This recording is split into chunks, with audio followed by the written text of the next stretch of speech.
laging online, laging handang tumanggap ng iyong order, at araw-araw ay nadaragdagan pa ang mga produkto. Ang sinumang miyembro ng Amazon Prime ay maaaring maramdaman na parang nakarinig lang sila ng isang patalastas. Maghahanap ka, magbabayad ka, matatanggap mo agad. Lahat sa loob ng isang araw. At pwede mo itong gawin 24 na oras, 7 araw sa isang linggo. Ngayon, tiningnan lang ng Ukraine ang business model na yan at nagpasya silang gamitin ito sa digmaan sa Ukraine. Mas mabilis na paghahatid ng mga armas, mas maraming kaswalti sa pandig ng Russia.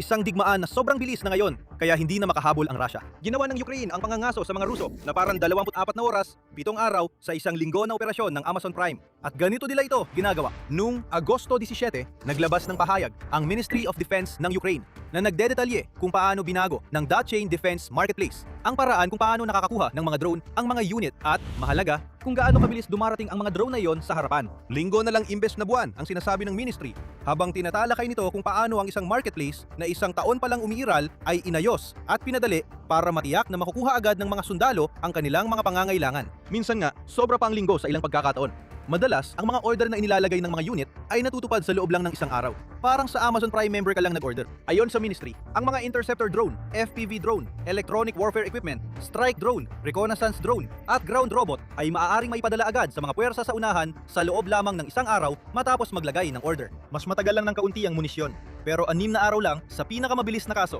At ang mga order para sa mas komplikadong drone o yung may mas maliit na produksyon ay maaaring tumagal ng ilang linggo. Ang nakikita natin dito ay ang bilis ng pagde-deploy sa antas ng industriya.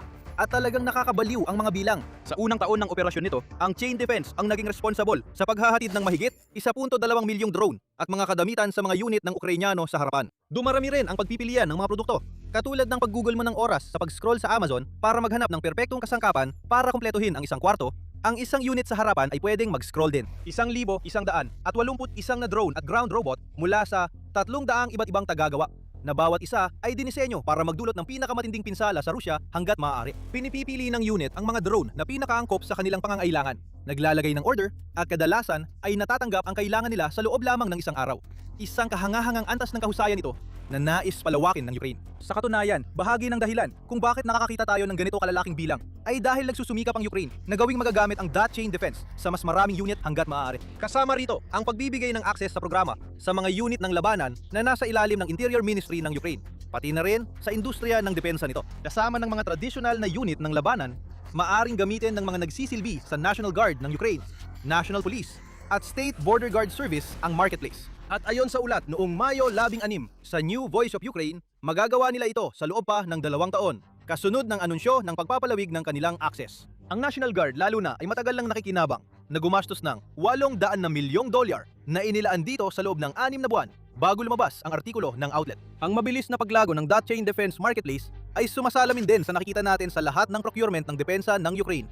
Isang simpleng filosofiya ang tila umiiral. Kunin agad, gamitin agad, syaktan ang Russia agad. Sa procurement, nakita nating nagkontrata ang Ukraine ng humigit kumulang $8 bilyong na halaga ng mga drone sa unang kalahati ng 2026 na doble ng halaga ng nakuha noong parehong panahon ng 2025. Ang Dotchain Defense ay naging mahalagang bahagi ng mas mabilis na proseso ng procurement na ito, gaya rin ng pagbabago sa paraan ng procurement ng Ukraine, na ngayon ay nakatuon sa paggamit ng datos mula sa labanan upang makatulong sa procurement sa halip na umasa sa paghuhusga ng tao. Inaalis ang pagiging subjective at mga opinyon sa ekwasyon. Pinalitan ng malamig at eksaktong mga numero na malinaw na nagpapakita kung ano mismo ang kailangan at kung saan. Mangangahas kaming maghinuha na ang aspetong ito ng Amazon-like na procurement structure ng Ukraine ay isa sa mga pamana na iniwan ni dating Defense Minister Mikhailo Fedorov matapos maputol ang kanyang panunungkulan. Bilis ang kailangan ng Ukraine. At ang balitang ito tungkol sa kahangahangang mga numero ng Dotchain Defense ay kasunod ng ginawang malinaw na pahayag ni Pangulong Volodymyr Zelensky tungkol sa pangangailangan ng bilis na yon. Noong kalagitnaan ng Hulyo, matapos ang pagsusuri sa sitwasyon sa frontline ng Ukraine, idiniklara ni Zelensky na isa sa mga susi sa tagumpay ng Ukraine ay ang mas mabilis na pagdating ng mga armas. Hindi tayo dapat mawalan ng kahit isang araw sa pagtatanggol ng kalayaan ng Ukraine, ng ating mga posisyon at ng ating mga tao, sabi ni Zelensky, na binigyang diin ang mensahe. Bilis, bilis, bilis. Mula sa pag-order hanggang sa operasyon. Iyan ang kailangan ng Ukraine at malinaw na ang Dotchain Defense at ang modelo nito na parang Amazon Prime ay nakatulong upang gawing isang makinang 24 na oras sa isang araw at 7 araw sa isang linggo sa panganggaso ng mga Ruso ang Ukraine. Sasabihin namin sa inyo kung gaano kalaki ang naging epekto ng lahat ng ito mamaya. Una, malamang na may tanong kayo. Ano ang dot chain defense? Nagbigay na kami ng ilang pahiwatig, pero ang dot chain defense ay pangunahing isang online marketplace na maaring gamitin ng mga unit ng labanan ng Ukraine para umorder ng mga drone, robot at bala na kailangan nila sa harapan. Inilalarawan ng opisyal na website ang plataforma bilang nagbibigay daan sa mabilis at tumpak na pagbili ng mga drone at iba pang kagamitang militar. At ang buong sistema ay ginawa based sa mga operasyonal na pangangailangan ng militar ng Ukraine. Parang Amazon ulit ito. Nakakakuha ka ng mga personalisadong rekomendasyon based sa paraan mo ng pamimili. Ang mga sundalo ng Ukraine ay nakakakuha ng mga rekomendasyon batay sa battlefield data. Hindi doon natatapos ang mga paghahambing sa Amazon. Ang chain defense ay, sa ubod nito, isang e-commerce na plataforma. Yon ang nagbibigay daan sa bilis na nabanggit namin. Hindi galing sa sariling bulsa ng mga unit ang bayad para sa kanilang mga drone. Nagbibigay ng pondo ang Ukraine at ginagamit ng mga unit ang battlefield data para matukoy kung aling mga produkto sa plataforma ang pinakaangkop sa kanilang pangangailangan. Ang halimbawa ng National Guard na ibinahagi namin kanina ay perpektong halimbawa. $800 milyong na ibinigay ng gobyerno at ginastos ng mga taong eksaktong alam kung saan ito dapat gastusin. Sa madaling salita, bahagi ito ng isang desentralisadong command structure kung saan nagtitiwala ang Ukraine sa datos at sa mga unit sa larangan para malaman kung ano ang kailangan nila para magawa ang kanilang trabaho. At ang mga unit sa buong Ukraine ay gumagamit ng dot chain defense. 461 sa kanila at patuloy pang nadaragdagan ang nakatanggap ng kagamitan sa pamamagitan ng plataforma. Mayroon pang mga tampok na inaasahan mong makita sa Amazon. May delivery tracking at may kakayahan ding mag-iwan ng feedback sa mga drone at iba pang kagamitan. Muling namumukutangi ang pagpapadali ng proseso. Kapag epektibo ang isang drone, makikita ito sa feedback. Pero kapag hindi, malalaman ng mga unit ng Ukraine na hindi dapat sayangin ang kanilang pondo. Lahat ng impormasyong ito ay nakakatulong din sa mga gumagawa. Makikikita nila ang mga numero ng order at ang feedback. Lahat ng ito ay datos na magagamit nila para baguhin ang kanilang mga kasalukuyang drone, gumawa ng mga bagong disenyo at sa huli ay mas mapaglingkuran ang mga pangangailangan ng mga tropa sa harapan. Isa itong malikaing sistema at pinagsama rin ito sa isa pang mahusay na inobasyon ng mga Ukranyano, ang Brave One Marketplace. Medyo iba ang takbo ng Brave One kumpara sa dot chain defense. Sa ilalim ng Brave One, nakakakuha ng parang reward points ang mga unit ng Ukraine kapag may napapatumba silang mga target ng Russia. Ang bawat napatay na sundalo ay nagbibigay ng X na puntos. Ang pagsira ng air defense system ay nagbibigay ng Y na puntos. At iba pa, isa itong gamified na sistema ng insentibo kung saan ang mga nakuha nilang puntos ay maaaring ipambili ng mga bagong drone para sa unit na nakakuha nito. Pinapapayagan ng mga puntos na ito ang mga unit na lumampas sa kanilang opisyal na budget at mahigit 400 unit ang kasali sa programa. Sa pagtatapos ng Hunyo, ang mga unit na yon ay umorder ng mahigit 500,000 drone, ground robot at iba pang sistema gamit lamang ang mga reward points. At ayon sa Euromaidan Press, ang mga order na yon ay maaaring isumite sa chain defense pati na rin sa Brave One. Malamang na ibig sabihin nito ay magkaugnay ang dalawang marketplace kung hindi man direkta ay sa backend na nagpapahintulot sa mga unit ng Ukraine na mapalaki ang parehong pondo at puntos para makuha ang mga drone na kailangan nila. Tulad ng sinabi natin, talagang mahusay. Sobrang mahusay, kaya napapansin na rin to ng iba. Noong Marso 30, iniulat ng Euromaidan Press na inilunsad ng US ang Unmanned Aircraft Systems Marketplace o UASM. Dinisenyo para sa militar ng US, ginagawang mas madali ng plataforma ang pagkuha ng teknolohiyang may kaugnayan sa drone para sa Army at iba't ibang kaalyado nito, kabilang na ang ibang bansa at mga katuwang na ahensya ng gobyerno. Bawat produkto ay may kasamang listahan na naglalaman ng mga technical na detalye at feedback at maaaring maglagay ng order direkta sa plataforma. Kung pamilyar sa iyo ang lahat ng yan, dapat lang. Talagang kinopya ng US ang dot chain defense at Brave One marketplaces dahil kinikilala nila kung gaano ka-epektibo ang mga platapormang ito. Hindi lang sa pagpapabilis ng proseso ng pagbili, pero pati na rin sa pagtukoy kung aling mga drone ang gumagana, kung bakit sila gumagana, at kung paano sila pinakamabisang gamitin. Talagang nakita na nating bumalik sa pinagmulan ang konsepto. Ang Amazon ay isang Amerikanong kumpanya at ito ang lumikha ng pundasyon para sa mga makabagong e-commerce platform. Nakita ng Ukraine ang pundasyong iyon, kinopya ito at inilagay sa sarili nitong mga pamilihan para tulungan ang kanilang mga unit. At ngayon, umikot na muli ang buong siklo. Kaya ang US naman ang kumukuha ng inspirasyon mula sa Ukraine. Isa itong siklo ng inobasyon na nagpapabuti sa lahat. At sa Ukraine, ang inobasyong yan ang labis na pinanghinginig sa takot ang bawat sundalong Ruso. Dahil sa huli, ang chain defense ay umiiral para gawing mas mabagsik na makinang pamatay ang militar ng Ukraine. Iyan ang pinakaayaw ng Rusya dahil alam nilang binaguna ng mga marketplace na ito ang lahat. Pero bago tayo magpatuloy, paalala lang na nanonood ka ng Military Show. Kung hindi ka pa nakakapag-subscribe sa channel, ngayon na ang tamang panahon para pindutin ang button bago tayo bumalik sa video. Ngayon, may dalawang dahilan kung bakit napakahalaga na nagawang gawing parang 24 na oras na Amazon platform ng Ukraine ang dot chain defense. Sa digmaan, nakasalalay ang lahat sa bilis. At sa Ukraine, mahalaga ang mga drone para talunin ang Russia. Magsisimula tayo sa aspeto ng bilis dahil nabanggit mo na ito ng ilang beses. Hindi na lihim na malaking papel ang ginagampanan ng bilis, lalo na sa makabagong digmaan. Mahalaga rin ang lakas ng armas, gaya ng dati.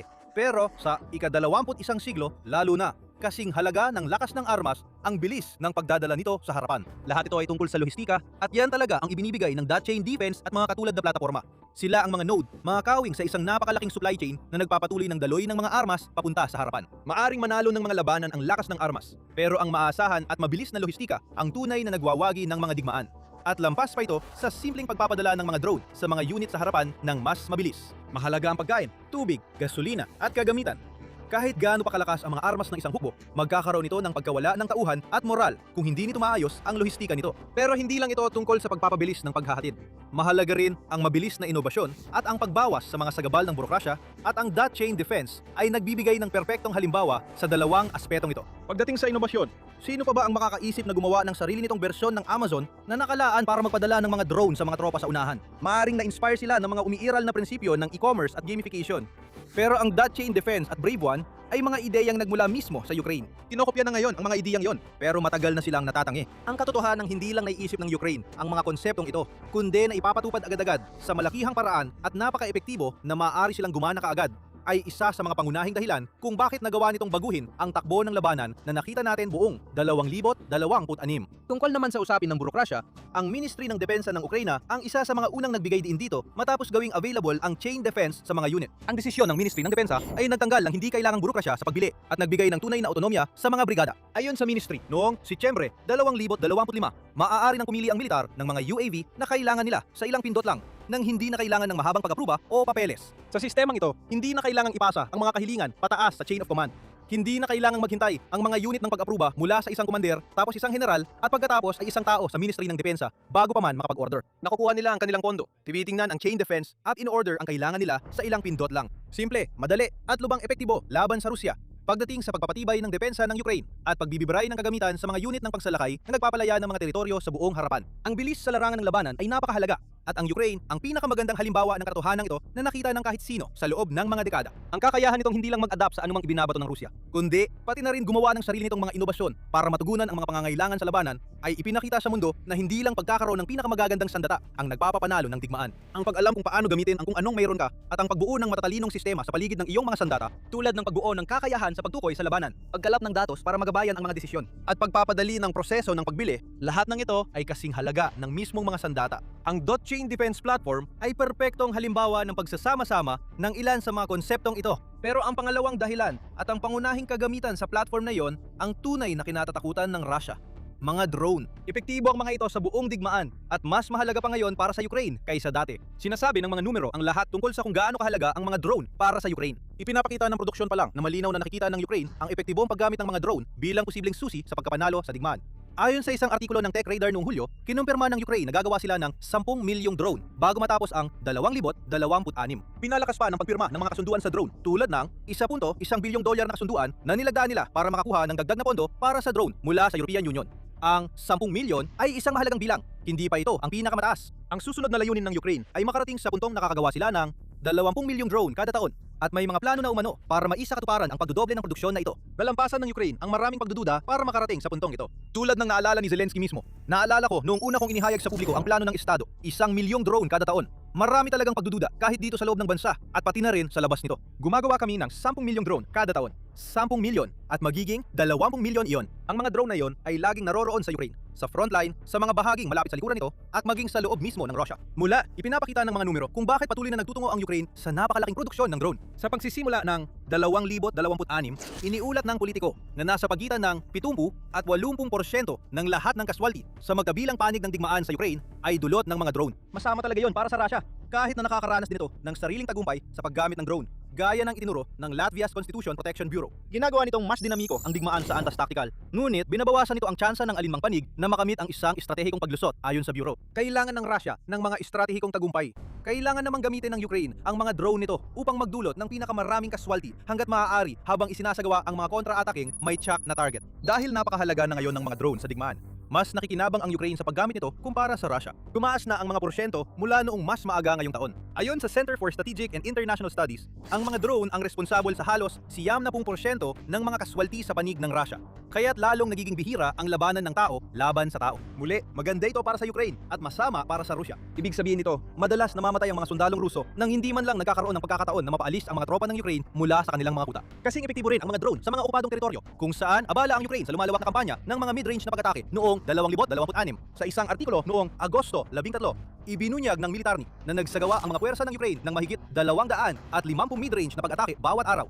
Noong Hulyo, na umabot sa kabuuang humigit kumulang 7,800 na 126 na beses na mas mataas kaysa sa bilang noong Hunyo. Hindi talaga matakasan ng Rusya ang mga drone ng Ukraina, at sa pag-setup ng operasyon nito sa Amazon Prime sa pamamagitan ng chain defense, lalo lang palalalain ng Ukraina ang sitwasyon.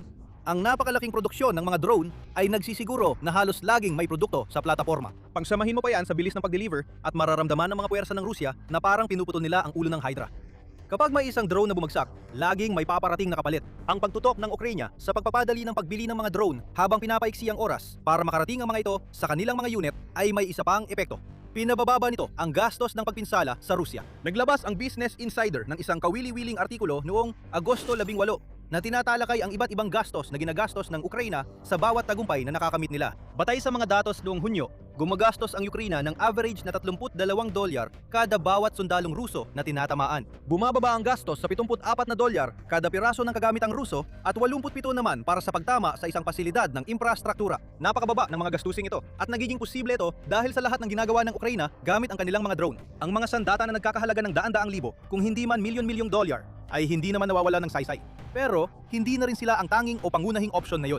Lahat ay tungkol na sa mga drone. At lahat ng magagawa ng Ukraina para mapadali ang pagdadala ng mga drone na iyon sa kanilang mga tropa, gaya ng makikita natin sa chain defense, ay tumutulong para mas lalo pang bumaba ang mga gastusin. Para sa Rusya, ang pinakamahalagang epekto ng Amazon Prime operation ng Ukraina ay kung ano ang nararanasan nila sa mismong labanan. Ang Ukraina ay naging isang makinang pamuksa ng mga Ruso at pinapatunayan ng bilang ng mga nasawi ang pahayag na yan. Noong Hulyo, ayon sa ulat ng Kiev Independent, naranasan ng Rusya ang pinakamasamang buwan nito ngayong 2026. Umabot sa 42,860 sundalong Ruso ang napatay o nasugatan sa loob lamang ng 31 araw. Kung ipagpapalagay natin na totoo ang pahayag na 70% ng mga kaswalti ng Ruso ay dulot na ngayon ng mga drone, ibig sabihin 38,554 sa mga nasawing ito ay dulot ng mga sandatang maaring makuha sa dot chain defense. At lalong lumalala ito kapag pinalawak natin sa buong taon, kung saan halos 225,500 sundalong Ruso ang nawala hanggang sa katapusan ng Hulyo. Gamit ang 70% na pagtataya, ibig sabihin 202,000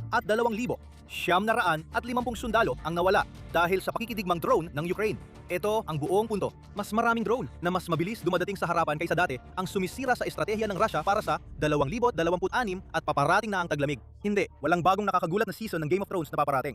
Ang ibig naming sabihin ay paparating na ang taglamig sa Ukraine sa loob lang ng ilang buwan. At kasabay ng taglagas at taglamig ay ang pagkalagas ng mga dahon ng puno at pagkawala ng napakaraming kublihang inaasahan ng Russia para makapagpasok ng mga tropa sa likod ng mga linya ng harapan. May kutob kami na ang aktibidad sa dot chain defense ay aabot sa panibagong antas. Habang lumalalim ang digmaan, papasok ng 2026 at magbabayad ng mahal ang Russia gamit ang dugo ng sarili nilang mga sundalo bilang resulta. Sisisuraduhin iyan ng drone marketplace ng Ukraine na parang Amazon Prime. At sa loob ng Russia, dinadala rin ng Ukraine ang labanan sa mas tradisyonal na estruktura na parang Amazon. Mas marami pang wild berries ang nakuha sa pinakamatalinong hakbang ng Ukraine sa digmaan hanggang ngayon. At maaari mong malaman ang lahat tungkol dito sa aming video. Pero bago ka magpatuloy, lahat ng nakikita mo rito ay sinaliksik, sinuri at ginawa ng totoong tao. Kung pinahahalagahan mo yon, mag-subscribe ka, magkomento sa ibaba at isaalang-alang na maging miyembro para sa access sa eksklusibong nilalaman. At salamat sa panonood!